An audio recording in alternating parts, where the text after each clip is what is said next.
할렐루야. 오늘 주일 예배 말씀 사도행전 5장 27절에서 32절까지의 말씀으로 사람의 권세, 하나님의 권세라는 제목으로 말씀드리겠습니다. 그들을 끌어다가 공회 앞에 세운 대제사장이 물어 이르되 우리가 이 이름으로 사람을 가르치지 말라고 언금하였으되 너희가 너희 가르침을 예루살렘에 가득하게 하니 이 사람의 피를 우리에게 돌리고자 함이로다. 베드로와 사도들이 대답하여 이르되 사람보다 하나님께 순종하는 것이 마땅하니라. 너희가 나무에 달아 죽인 예수를 우리 조상의 하나님이 살리시고 이스라엘에게 회개함과 죄사함을 주시려고 그를 오른손으로 높이사 임금과 구주로 삼으셨느니라. 우리는 이 일의 증인이요 하나님이 자기에게 순종하는 사람들에게 주신 성령도 그러하리라 하더라. 예수님의 부활 승천으로 인해 오순절 마가 다락방에 성령 강림이 이루어져서 이제 주의 사도들과 120문도는 그 성령을 받고 크게 변화되어서 복음 전파의 활동을 시작했습니다. 그래서 예루살렘에서부터 초대교회가 탄생하게 되었고 베드로를 중심으로 한 사도들의 그 복음 전파로 인해서 기적과 표적이 많이 일어나서 성령의 역사가 부흥하게 된 것입니다. 이에 대해서 종교 지도자들의 핍박이 시작되었죠. 그러나 사도들은 이러한 핍박에 좌절하지 않고 꿋꿋하게 맞서서 계속해서 활동을 이어나가고 교회는 성장하게 되었습니다. 성령의 충만함을 받은 사도들이 그 성령의 능력으로 병을 고치고 또 베드로의 설교를 통해서 3,000명이나 세례를 받고 또 나면서부터 걷지 못하는 안진뱅이가 치유를 받는 등 많은 기적들을 통해서 많은 사람들이 주님께 돌아오게 되었습니다. 결국은 하나님의 성령을 통해서 이 성령의 권능이 제자들을 통해 이루어진 것입니다. 그러나 이러한 병고침 그 기적 자체가 중요한 것이 아니라 예수님은 그 병고침을 통해서 예수님의 복음을 영접하고 영원한 생명을 얻게 하려는 것이 목적이었습니다. 그러나 성령의 역사가 강하면 강할수록 이를 방해하는 사탄의 역사도 강하게 일어났습니다. 유대 종교 지도자들은 이제 이 사도들의 복음 전파 활동을 막고 핍박하기 시작했습니다. 오늘 말씀은 이처럼 복음을 증거하는 이 사도들을 핍박하는 유대인들, 유대 종교자들이 그들을 감옥에 가두고 복음을 전하지 못하게 하는 그런 내용입니다. 그러나 이처럼 생명의 복음이 전파되는 곳에서 사단의 방해가 있지만 그것은 성령의 역사를 막을 수는 없다는 것입니다. 프랑스의 철학자 유명한 무신론자 볼테르라는 사람, 그 사람은 글을 잘 쓰는 문필가로 유명했습니다. 그런데 그는 하나님을 부정하거나 저주하는 글을 많이 썼고 또 인쇄소까지 차려서 그러한 글들을 많이 팔기도 하였습니다. 그러나 그가 이러한 글을 쓰면서 사람들에게 하였던 말들은 100년만 지나면 하나님을 믿는 미신주의자들은 이 지구상에서 한 사람도 없게 될 것이다 라고 호언장담을 했습니다. 그래서 파리의 큰 대로에서 서서 그는 하늘을 향해 하나님을 향해 욕을 퍼붓기도 하였습니다.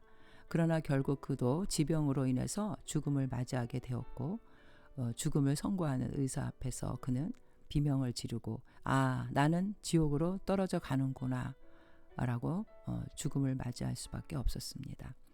이처럼 세월이 흘렀습니다. 100년이 지나자 그의 예언과는 달리 그의 무신론 사상이 출판되었던 인쇄소는 한 그리스도인에게 매입되어서 성경을 왕성하게 인쇄하는 인쇄소가 되었고 또 그가 살았던 저택은 성경을 보관하는 창고로 사용되었습니다. 이처럼 전능하신 하나님의 위대한 역사와 그 능력에 우리 인간들은 무릎을 꿇을 수밖에 없음을 깨닫게 됩니다.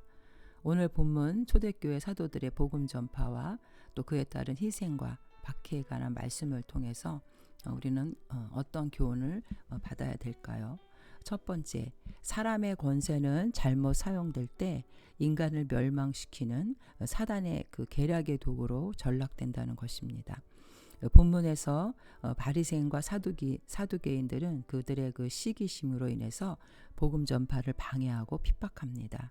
27절과 28절 그들을 끌어다가 공회 앞에 세운 대제사장이 물어 이르되 우리가 이 이름으로 사람을 가르치지 말라고 언금하였으되 너희가 너희 가르침을 예루살렘에 가득하게 하니 이 사람의 피를 우리에게로 돌리고자 함이로다. 27절에 그 끌어다가 이제 제자들은 감옥에 갇혀 있다가 다시 그들 앞에 세워진 것입니다. 유대 지도자들이 사도들을 감옥에 투옥하게 된 것은 바로 그들의 시기심 때문이었습니다. 사도행전 5장 17절과 18절에 보면 대제사장들과 그와 함께 있는 사람, 즉 사두개인의 당파가 다 마음에 시기가 가득하여 일어나서 사도들을 잡아다가 옥에 가두었더니, 예수님의 그 공생의 기간 중에서 예수님이 사역을 할 때 유대 종교 지도자들은 자신들의 그 종교적인 권위와 기득권에 위협을 느꼈습니다. 그래서 이 시기심으로 인해서 예수님도 십자가에 못 박아 죽였고 이제 그 예수님의 가르침을 전하는 사도들을 박해하고 있는 것입니다. 사도행전 4장 16절과 17절에 보면 이 사람들을 어떻게 할까? 그들로 말미암아 유명한 표적 나타난 것이 예루살렘에 사는 모든 사람에게 알려졌으니 우리도 부인할 수 없는지라.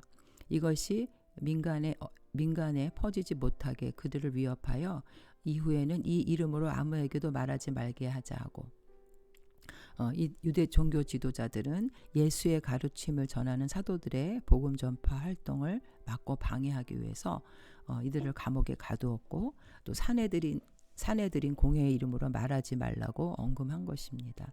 그런데 이들은 예수님의 이름을 이 이름이라 하고 이 사람이라고 표현합니다. 즉 예수의 이름을 경멸적으로 호칭하는 것인데 그들은 예수님의 이름을 입에 담기도 싫어했습니다. 그리고 복음을 전하지 말 것을 엄하게 금했지만 이 일은 사람의 일이 아닌 하나님의 일이었습니다. 28절에 보면 이 사람의 피를 우리에게로 돌리고자 함이로다. 여기서 피를 돌리고자 한다는 것은 그들이 예수님을 십자가에 내어줄 때 예수님의 이 피값을 자신들이 치르겠다고 장담했기 때문입니다. 마태복음 27장 25절에 보면 백성이 다 대답하여 이르되 그 피를 우리와 우리 자손에게 돌릴지어다 하거늘. 이들은 이제 이 사도들의 복음 전파 활동을 통해서 많은 사람들이 주님께 돌아오는 그 현상을 보고 자신들이 메시아를 살해한 주모자요 또 불의한 교권주의자라고 몰릴 것을 두려워했던 것입니다. 그래서 그들의 그 사악한 살해에 대한 복수와 형벌을 받을까 봐 두려워하고 있는 겁니다. 이 유대 종교 지도자들 사두개인과 바리새인들은 자신들의 그 기득권 상실을 되게 염려하였습니다. 복음을 증거하는 사도들을 투옥시킴으로 인해서 교회 확장을 저지하고 이들의 활동을 막아서 자신들의 그 기득권과 자신들의 그 이익을 유지하려고 했던 것입니다. 그리고 예수님을 하나님의 아들이라서 신성 모독을 했다 해서 죽였던 것처럼 이 사도들도 같은 방법으로 죽이려고 한 것입니다. 그러나 그 사내들이 그 공의회에 불복종하는 것이 결코 사형에 해당할 만큼 큰 죄는 아니었습니다. 그들의 마음속에는 이처럼 시기심으로 가득 찼고 또 그들이 이 사도들을 반대하는 이유는 그 완악함, 인간의 그 악함 때문에 예수님이 전하는 회개와 죄사함을 받아들일 수가 없었던 것이죠. 예수 그리스도를 하나님의 아들로 받아들일 수 없을 정도로 그들은 교만하고 완고한 심령의 상태를 가지고 있었습니다. 즉 그들이 복음을 반대하는 그 이유는 정말 진지한 신학적인 이유나 사상의 진지함을 생각하는 그런 마음이 아니라 그들의 유익과 이익을 탐구하고 탐욕으로 가득 차 있었던 죄 때문에 이 사도들의 복음을 방해하고 믿지 않았던 것입니다.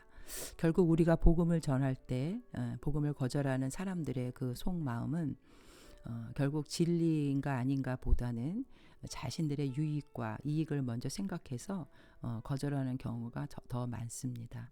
왜냐하면 하나님을 떠난 그 인간의 그 마음속에는 자기 자신이 우상이고 주인이기 때문에 그것을 내려놓고 결국 그 죄를 용서받아야 한다는 것을 그들은 받아들일 수가 없는 것입니다. 결국 이렇게 자기 자신이 왕이 된 사람들은 하나님을 대적하는 사탄의 종으로 매어서 살아갈 수밖에 없는 것이죠. 이처럼 시기심이라는 것은 긍정적인 의미에는 열정, 수고, 어떤 대상에 대한 깊은 애착심 이런 좋은 뜻도 있지만 이 젤로스라는 시기라는 단어가 부정적으로 사용될 때는 분쟁, 다툼, 사탄은 이런 마음을 우리 인간들에게 주어서 분열시키고 하나님 나라의 확장을 방해하는 것입니다. 그래서 갈라디아서 5장 15절에도 만일 서로 물고 먹으면 피차 멸망할까 조심하라. 사단이 우리 인간에게 주는 이 교만한 마음, 사단 자체도 자기 자신이 높아지려고 했다가 결국 하나님 앞에 저주를 받아서 세상으로 떨어진 존재 사탄이 된 것이죠. 이사야 43장 21절에 보면 이 백성은 내가 나를 위하여 지었나니 나를 찬송하게 하려 함이라. 인간 피조물은 결국 하나님만을 높이고 경배해야 되는 존재인 것입니다. 두 번째, 하나님의 권세는 인간을 구원하고 영원한 생명을 얻게 하려는 것입니다. 디모데전서 2장 4절에 보면 하나님은 모든 사람이 구원을 받으며 진리를 아는 데 이르기를 원하시느니라. 하나님께서는 이제 이 복음 전파를 위해서 이 사도들을 주의 천사를 통해서 감옥에서 구출해 주십니다. 사도행전 5장 18절에서 19절에서 보면 주의 사자가 밤에 옥문을 열고 끌어내어 이르되 가서 성전에 서서 이 생명의 말씀을 다 백성에게 말하라 하매 그들이 듣고 새벽에 성전에 들어가서 가르치더니 대제사장과 그와 함께 있는 사람들이 와서 공회와 이스라엘 족속의 원로들을 다 모으고 사람을 옥에 보내어 사도들을 잡아오라 하니 주의 사자가 감옥에 갇힌 제자들을 끌어냈습니다. 그래서 이렇게 풀려난 제자들은 다시 성전에 가서 백성들에게 복음을 전하게 됩니다. 그들은 성전에 가서 복음을 전할 때 다시 잡혀갈 것을 알았지만 그 하나님께서 자신들을 감옥에서 탈출시킨 이유를 알았기 때문에 주님이 이들을 구출한 것은 단순히 불편해서 감옥에서 나오게 하신 것이 아니었죠. 바로 이들에게는 성전에서 서서 생명의 말씀을 전하라는 것이었습니다. 성전은 복음 증거에 가장 효과적이지만 또한 대적들의 핍박을 쉽게 당할 수 있는 위험지대였습니다. 그럼에도 불구하고 이들은 주의 사자의 명령에 순종해서 복음을 전하는 것이었습니다. 자신의 목숨보다 하나님의 나라와 그의 의를 먼저 구하라는 그 말씀에 철저히 순종했던 것입니다. 사도들이 감옥에서 기적적으로 이렇게 하나님의 능력으로 구출되었다는 것은 바로 하나님의 능력이 사도들과 함께 하신다는 놀라운 표적을 말해주는 것이었습니다. 그러나 여전히 종교 지도자들은 그것을 믿지 못하여서 더 박해를 했지만 이 사도들에게는 이것이 더 복음 전파에 힘을 쓰는 계기가 되었고 종교 지도자들에게는 또 사도들과 교회를 더욱 박해하는 그런 계기가 되었습니다. 그러나 이렇게 이들의 박해에도 불구하고 사단의 방해에도 불구하고 하나님의 성령의 역사는 계속해서 이루어지고 이것은 바로 하나님이 함께 하신다는 증거를 보여주고 있습니다. 사도 바울이 로마의 복음을 증거하기 위해서 전도하러 가는 중에 유라굴로 강풍을 만납니다. 그러나 사도행전 27장 22절에 보면 내가 너희를 권하노니 이제는 안심하라. 너희 중 아무도 생명에는 아무런 손상이 없겠고 오직 배뿐이라. 내가 속한 바 곧 내가 섬기는 하나님의 사자가 어젯밤 내 곁에 서서 말하되 바울아 두려워하지 말라. 내가 가이사 앞에 서야 하겠고 하나님께서 또 너와 함께 항해하는 자를 다 내게 주셨다 하였으니 이처럼 바울의 생명과 선원들의 그 생명을 구원해 주신 것은 사도 바울이 로마의 복음 전파를 위해서 가던 중이었기 때문입니다. 사도들의 구원의 목적은 바로 생명의 말씀을 전하는 데 있었습니다. 이처럼 사도들의 가르침은 사도행전 4장 2절의 내용처럼 예수 안에 죽은 자의 부활이 있다고 백성을 가르치고 전함을 싫어하여 그들의 가르침은 바로 부활의 말씀이었습니다. 저기들은 주의 사자의 명을 쫓아 복음을 전하다가 다시 잡혀와서 공회 앞에서 베드로는 복음을 전하지 말라는 그 종교 지도자들의 말에 대해서 담대하게 답변을 하면서 복음을 전하게 됩니다. 이제 29절과 32절에 베드로가 전한 복음의 내용입니다. 베드로와 사도들이 대답하여 이르되 사람보다 하나님께 순종하는 것이 마땅하니라. 너희가 나무에 달아 죽인 예수를 우리 조상의 하나님이 살리시고 이스라엘에게 회개함과 죄 사함을 주시려고 그를 오른손으로 높이사 임금과 구주로 삼으셨느니라. 우리는 이 일의 증인이요 하나님이 자기에게 순종하는 사람들에게 주신 성령도 그러하리라 하더라. 베드로와 사도들은 이제 하나님께 순종한다고 고백합니다. 즉 저들이 죽인 예수가 바로 구주 되심을 증거하고 그들에게 회개를 촉구하고 있는 것입니다. 사도 바울이 위기의 이렇게 순간에도 복음 전파의 기회로 삼아서 예수님을 전할 수 있었던 것은 그가 바로 성령의 충만함을 통해서 담대한 믿음을 가졌기 때문입니다. 베드로는 이제 사람보다 하나님을 순종하는 것이 더 마땅하다라고 말하고 있는 것입니다. 즉 인간의 권세보다 하나님의 권세가 그 위에 있다는 것이죠. 우리가 다니엘서 3장에 보면 다니엘의 세 친구가 이제 그 바벨론의 왕의 금신상에 절하지 않으면 풀무불에 던져 넣겠다는 협박에도 굴하지 않고 그들은 하나님의 권세에 복종함으로 그것을 거절합니다. 물론 그리 아니하실지라도의 그의 고백은 위대한 고백인 것처럼 우리가 사람이 세운 제도에 예수님도 당연히 순종해야 한다고 말씀하셨지만 불의한 명령에 대해서는 우리는 당연히 거절을 해야 됩니다. 모든 것은 우리가 주님 안에서 하나님의 말씀 안에서 우리가 복음을 전하는데 방해가 되지 않기 위해서 우리는 인간 제도에 복종하는 것입니다. 이제 베드로는 5장 30절과 32절에 그가 복음을 전합니다.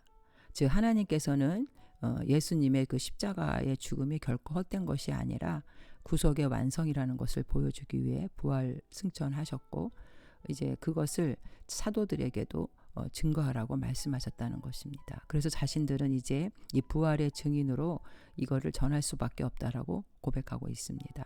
30절에 너희가 나무에 매달아 죽인 예수를 우리 조상의 하나님이 살리시고 나무에 매달았다는 것은 사내들인 공회원들이 신명기 21장 23절의 말씀을 가지고 예수가 저주받았다는 것을 말했는데 그 내용을 보면 그 시체를 나무 위에 밤새도록 두지 말고 그날에 장사하여 내 하나님 여호와께서 내게 기업으로 주시는 땅을 더럽히지 말라. 나무에 달린 자는 하나님께 저주를 받았음이니라. 그들은 예수가 십자가에 매달렸기 때문에 저주받은 죄인이라고 말했죠. 그러나 베드로는 30절에 하나님이 살리시고 그들이 죽인 예수를 하나님이 살리셨다라는 것입니다. 그들은 막았지만 하나님은 역사하셨다는 거죠. 승리하셨다는 것입니다. 그러나 이 말을 들은 그 부활을 믿지 않았던 사두개인들에게는 죽은 자를 살리셨다라는 것에 엄청난 충격을 받았을 것입니다. 그리고 이어서 31절에 이스라엘에게 회개함과 제사함을 주시려고 그를 오른손으로 높이사 임금과 구주로 삼으셨느니라. 그 가르침의 내용의 핵심은 바로 회개함과 죄사함을 얻게 하려는 것이죠. 예수님께서는 그의 백성을 구원하기 위해 미련한 방편으로 전도의 방법을 사용하셨습니다. 예수님은 죄인을 회개시키러 오셨습니다. 누가복음 5장 32절에 내가 의인을 부르러 온 것이 아니라 죄인을 불러 회개시키러 왔노라. 인간이 죄를 회개하는 그 순간에 바로 죄사함의 역사가 일어난다는 것입니다. 여기서 죄사함이라는 것은 헬라어로 아페신 하마르티온이라고 하는데 이것을 그 회개한 죄인을 풀어주는 법적 용어입니다. 하나님께서는 우리 인간에게 그 죄를 사해 주심으로써 내가 너를 죄 없다라고 인정해 주는 것이죠. 우리가 사도행전 3장 18절과 19절을 보면 그러나 하나님이 모든 선지자의 입을 통하여 자기의 그리스도께서 고난받으실 일을 미리 알게 하신 것을 이와 같이 이루셨느니라. 그러므로 너희가 회개하고 돌이켜 너희 죄 없이 함을 받으라. 이같이 하면 새롭게 되는 날이 주 앞으로 이를 것이요. 회개와 죄사함은 성령께서 역사하시는 것입니다. 그럴 때 우리가 성령으로 말미암아 내 죄를 깨닫고 죄를 회개할 때 바로 우리가 그 용서함을 받을 수 있고 그때 하나님의 자녀로 새롭게 태어나는 것이죠. 회개하지 않으면 우리는 하나님의 자녀가 될 수가 없습니다. 영원한 지옥의 형벌에서 해방되어 영원한 생명을 얻는 자녀가 되는 것입니다. 하나님께서 그를 오른손으로 높이사 임금과 구주로 삼으셨느니라. 유대인들은 예수님을 십자가에서 죄인으로 저주받은 자로 그를 죽였지만 하나님께서는 예수님을 성령께서 다시 살려서 그를 높여 모든 만물을 그 발 아래 복종케 하셨습니다. 임금이란 거기서 헬라어 아르케곤 바로 예수님의 지위, 왕의 지위를 나타내는 것으로 하나님의 백성과 모든 피조물을 다스리는 통치자로 세우셨다는 것을 의미합니다. 그리고 구주, 소테라라는 단어는 우리를 위한 구원의 창시자, 근원자로서 그 역할을 수행하기 위한 최고의 위치에 계신 것을 말하죠. 예수님은 인간의 모습으로 오셨지만 부활 승천하신 분, 인성과 신성을 바로 다 말하고 있습니다. 이제 베드로와 사도들은 자신들이 그 부활의 증인으로서 하나님의 권세에 복종하며 하나님이 그 주신 말씀을 증거하는 사역을 끝까지 충성하겠다고 선포합니다. 32절에 우리는 이 일의 증인이요 하나님이 자기에게 순종하는 사람들에게 주신 성령도 그러하리라. 즉 우리도 성도들도 증인이지만 성령도 바로 이것을 증거하는 증인이라고 말하고 있습니다. 성도는 하나님의 권세에 순종하며 이 부활의 복음, 진리를 증거하는 증인인 것입니다. 우리의 판단 기준은 바로 하나님의 말씀이고 하나님이 예수를 십자가에 못 박으려는 이 인간의 권세를 심판하신 것처럼 우리는 하나님의 권세에 순종하는 자가 되어야 합니다. 우리가 판단 기준과 삶의 모든 것들이 바로 세상의 권세를 심판하신 그 하나님의 권세에 따라 우리는 순종해야 된다는 것입니다. 마태복음 5장 18절에도 진실로 너에게 이르노니 천지가 없어지기 전에는 율법의 1.1획도 결코 없어지지 아니하고 다 이루리라. 바로 하나님이 예수를 살리신 부활이 세상을 향한 심판이었습니다. 인간은 힘으로 복음이 전파되지 못하게 하고 하나님의 역사를 막으려고 하지만 결코 이것은 하나님의 역사를 막을 수가 없다는 것입니다. 하나님은 자신의 권력을 사용해서 예수님을 십자가에 매달은 세상의 권세를 향해 부활이라는 방법으로 그들을 판단하시고 그들의 그 사탄의 가장 힘인 죽음을 무기력하게 패배시켰습니다. 우리 성도들은 이 일의 바로 증인입니다. 증인이라는 것은 자신이 직접 보고 목격한 것을 증거하는 자들인데 그들이 여기 사도들이 직접 보고 목격한 것을 복음의 그 진리를 두려워서 말하지 않는다면은 바로 하나님의 권위를 인간의 권위에 굴복시키는 것이 되고 마는 것입니다. 우리는 여기 하나님께서 그 사도들을 사용하신 것을 보면 그들이 결코 인간적으로 강하거나 유능한 자들이 아니었습니다.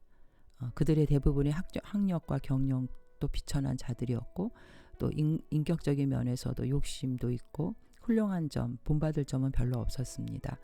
심지어 그들은 전날에 자신의 스승께서 예수가 십자가 고난을 당하실 때 주를 버리고 도망하거나 또 이 베드로 같은 사도는 3번씩이나 부인까지 하였던 자들입니다.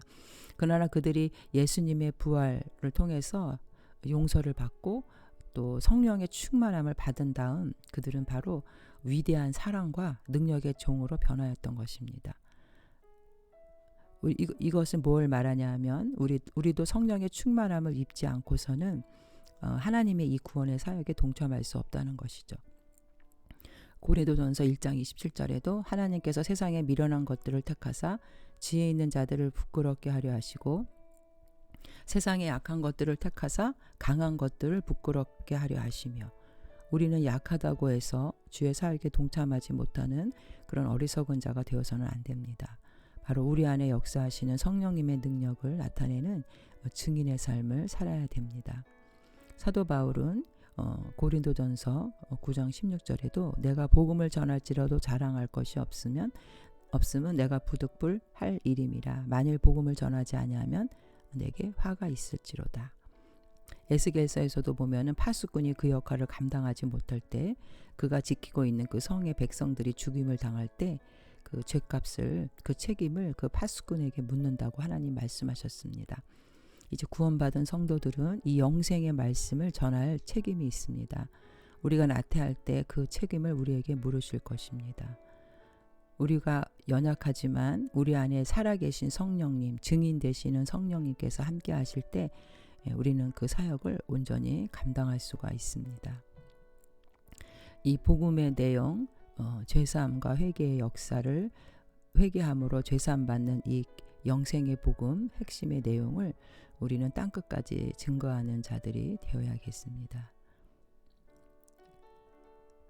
우리가 그 하나님의 말씀 마태복음 24장 14절에도 보면 이 천국의 복음이 모든 민족에게 증언되기 위하여 온 세상에 전파되리니 그제야 끝이 오리라.